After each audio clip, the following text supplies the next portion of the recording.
السلام علیکم ورحمۃ اللہ وبرکاتہ۔ ناظرین کرام، اگر آپ چینل پر نئے ہیں تو سب سے پہلے چینل کو سبسکرائب کر لیجئے تاکہ ہر آنے والے ویڈیو کی نوٹیفیکیشن سب سے پہلے آپ تک پہنچ سکے اور آپ دینی معلومات حاصل کر سکیں۔ ایک صاحب نے سوال کیا کہ جب نمازی حضرات جو ہوا کرتے ہیں وہ نماز پڑھنے کے لیے جاتے ہیں تو کیا نماز پڑھنے کے لیے جاتے ہیں تو کیا منہ میں جو بدبو وغیرہ آتی ہے، مثال کے طور پر کچی پیاز کھا کر جاتے ہیں، کچا لہسن کھا کر جاتے ہیں، تو یہ کھا کر جانا نماز کے اندر کوئی کراہت پیدا ہوتی ہے یا نہیں ہوتی ہے، یا یہ کھا کر نماز ہم شروع کر سکتے ہیں یا نہیں کر سکتے ہیں؟ تو گزارش ہے کہ اس ویڈیو کو پورا دیکھیں اور اس دوسروں تک بھی پہنچانے کی کوشش کریں۔ تو امید ہے کہ آپ یہ مسئلہ پورا سنیں گے۔ تو آئیے اس مسئلے کا جواب سنتے ہیں۔ نماز کے لیے منہ کی صفائی کیا ہے؟ یہ ضروری ہے نا؟ نماز کے لیے منہ کی صفائی کیا ہے؟ ضروری ہے۔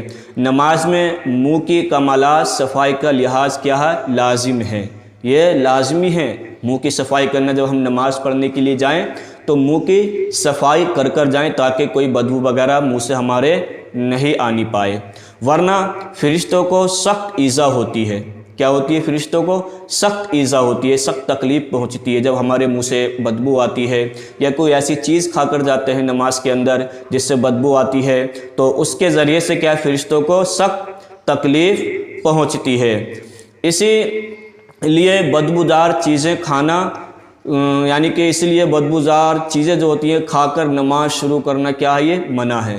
کیا ہے؟ منع۔ بدبودار چیزیں کھا کر نماز شروع اگر کری تو یہ کیا ہے؟ منع ہے۔ بلکہ حکم تو یہ ہے کہ کچے پیاز، لہسن اور اس قسم کی بدبو والی چیزیں کھا کر جب تک منہ میں ان کی بدبو باقی ہے مسجد میں آنا ہی منع ہے۔ اللہ اکبر!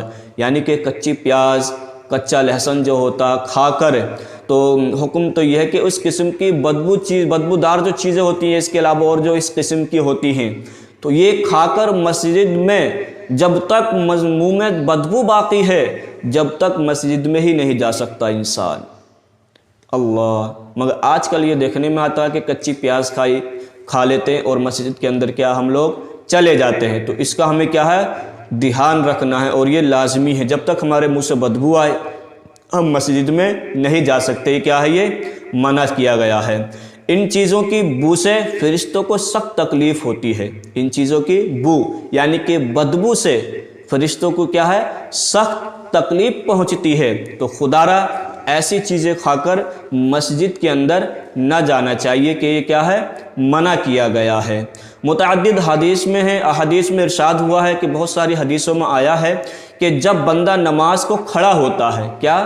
جب بندہ نماز کو کھڑا ہوتا ہے فرشتے اپنا منہ اس کے منہ پر رکھتا ہے۔ جب انسان نماز پڑھتا ہے تو فرشتہ کیا؟ اپنا منہ جو ہے اس نمازی کے منہ پر رکھتا ہے، اور یہ جو کچھ پڑھتا ہے اس کے منہ سے نکل کر فرشتے کے منہ میں جاتا ہے۔